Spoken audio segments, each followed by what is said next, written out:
É um prazer falar contigo, não nesse momento triste para todos nós, né? Mas por muito tempo a gente acabou de ouvir o Zé Paulo falando aí com o Eduardo Barão sobre a ligação que ele tinha e que teve desde o início da carreira com o esporte, São Paulino, trabalhou no São Paulo Futebol Clube, né? E trabalhou muito tempo com o esporte. Eu queria que você começasse falando da sua história com o Zé Paulo de Andrade, agora oficialmente Mauro Betti do Esporte Interativo, entre outros trabalhos. Boa tarde, Mauro. Boa tarde, e dessa casa tão querida como a Band News. Débora, beijo para você também, para os ouvintes. Estou até aqui com um dos livros que eu tive a honra de fazer também com o queridíssimo Sérgio Patrick, aqui com o Grupo Bandeirantes, da Panda Books, com a produção da Adriana Cury. É um audiobook do São Paulo. O Zé Paulo fez o do São Paulo, eu fiz o do Palmeiras, o Milton Neves Cabeçudo fez o do Santos, e o queridíssimo Salomão Esper fez o Corinthians. A minha história começa a 2 andares aí de cima, de onde vocês estão, na Rádio Bandeirantes, em 1977, começando logo depois da morte do Leporácio, o Trabuco terminando. Aí, em cima da hora, inventaram um programa para tentar substituir insubstituível Leporácio.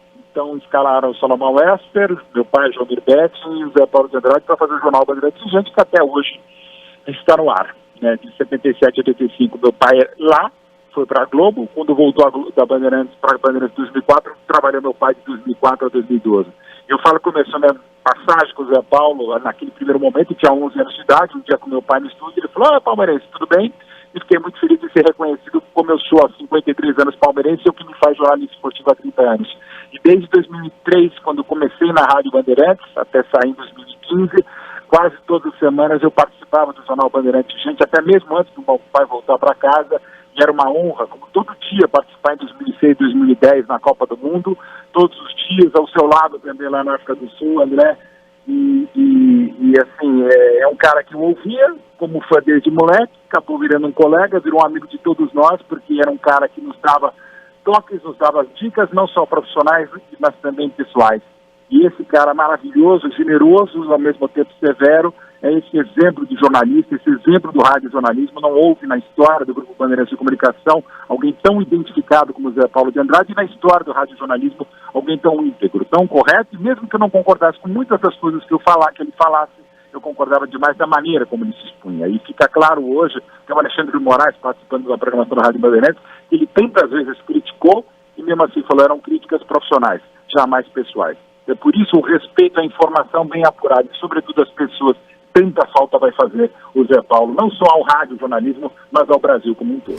Mauro, como é que ele era no dia a dia, né? É aquela coisa do ídolo que acaba se tornando um colega de trabalho, como você disse, essa convivência diária, você vai criando um pouco mais de contato, de intimidade. Eu queria que você relembrasse e contasse um pouquinho para os nossos ouvintes como era o jeito dele mesmo. Chegava aqui cedinho, vinha devagarzinho, agora nessa reta final, principalmente pelos corredores aqui do Grupo Bandeirantes de Comunicação. Alguns o tinham como um semblante um pouco mais sério, sempre muito focado, muito concentrado. O que você destaca de característica dele, de personalidade dele?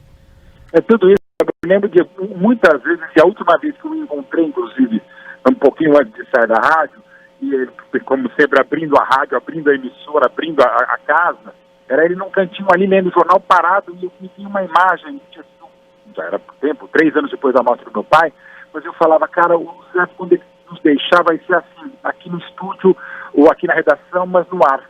Não pôde, infelizmente, ser assim, mas é quase como se fosse. Eu imaginava o Zé Paulo assim, pelo ar eternamente, porque são 57 anos de Rádio Bandeirantes, 73 para cá, né, o Pulo do Gato, 77, Jornal Bandeirantes Gente, as tantas vezes trabalhando na TV, no Canal 21, e era exatamente esse cara, sério, sim, mas ao mesmo tempo sempre aberto, sempre generoso para dar um toque, sempre um toque construtivo, quando era uma crítica construtiva, mas quase sempre levantando a bola de muito jovem. Ele me conhecia desde os 11 anos, a gente tinha uma afinidade pelo meu pai, pela minha mãe, Dona Lucila, muito grande, mas ele sempre foi muito correto, ele sempre tive a felicidade de ele apreciar meu trabalho em texto, quando eu comecei lá há 30 anos atrás, ele era leitor, assíduo, comentava, cornetava também, porque faz parte do futebol, as diferenças entre os gigantescos São Paulo e o palmeirense como qualquer outro como eu, e ficava sempre muito interessante. Das vezes que eu chamava para participar do Bet in Bet no Band Esporte, eu, meu pai e convidados, e muitas vezes o Zé Paulo, nunca vou esquecer uma história de torcedor dele. quando o São Paulo não estava bem, ele estava ouvindo o jogo pela Rádio Bandeirantes, o que fazia o Zé Paulo? Ele procurava túneis pela cidade de São Paulo, porque uma vez, num jogo desesperador com São Paulo, ele entrou no túnel, quando ele saiu, estava um grito de gol do Fiore Gilhote, não! E aí ele falou, pô, deu sorte entrar no túnel, deu certo para o São Paulo. O que ele fez, e confesso que eu fiz algumas vezes também depois, adaptando para o Palmeiras, várias vezes durante jogos difíceis que ele não conseguia acompanhar pela imagem da TV, mas ouvia a rádio, ele ficava procurando, entrava no carro e ficava procurando túneis da cidade e voltava em busca de gols. Segundo o Zé Paulo, deu certo algumas vezes, mas é mais provável que tenha dado mais errado, era essa figura, uma pessoa de uma inteligência aguçada, de uma capacidade de debate absurda, mas como todo torcedor, digamos assim, adepto de práticas pouco ortodoxas no ato de torcer pelo São Paulo. Que história bacana, Mauro.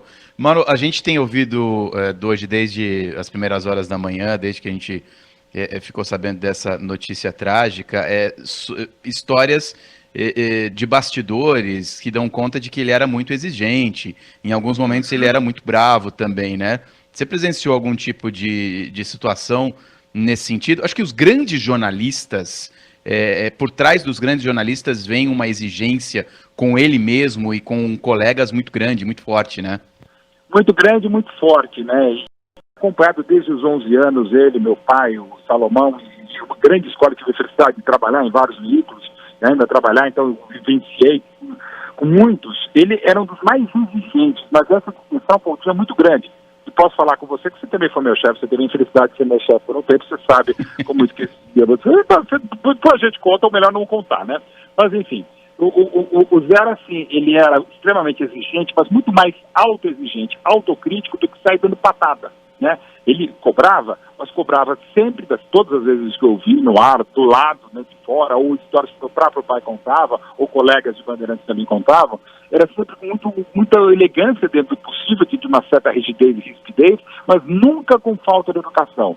Mesmo na época em que ele foi diretor da Rádio Bandeirantes, não trabalhava diretamente com ele, mas trabalhava antes na TV, ou trabalhava em emissoras concorrentes, tudo que eu ouvi, quando ele diretor, era de uma sagacidade, da mesma simplicidade também, e uma exigência que fez com que a rádio fosse o que é e continuará sendo, o Grupo Bandeirantes de Rádio também, e os colegas também aprendiam até por osmose. E quem não queria aprender se dava mal. As coisas são muito mais positivas da maneira como ele fez, até gostaria de ter talvez essa braveza, essa rigidez que eu nunca tive até como professor de jornalismo, ou agora uma condição de jamais experiente em 33 anos de ofício, que talvez me demande, Mauro, o que a gente faz? Eu falo, faz assim, mas eu não tenho nem capacidade de fazer a minha parte e muito menos exigir das outras. Mas eu entendo que o Zé é aquele cara necessário, que consegue ser chefe sem as chatices do chefe e consegue ser muito exigente consigo mesmo, o que acaba emanando para todo o grupo de comunicação. Mauro Betting, jornalista, filho de outro grande mestre, Joelmir Betting, companheiro por anos de Zé Paulo, no rádio, aqui nosso companheiro foi também durante muito tempo no Grupo Bandeirantes de Comunicação. Obrigada por compartilhar um pouquinho das suas histórias. Um grande abraço. Muito obrigado pela honra de estar com vocês na Band News. Nós que agradecemos.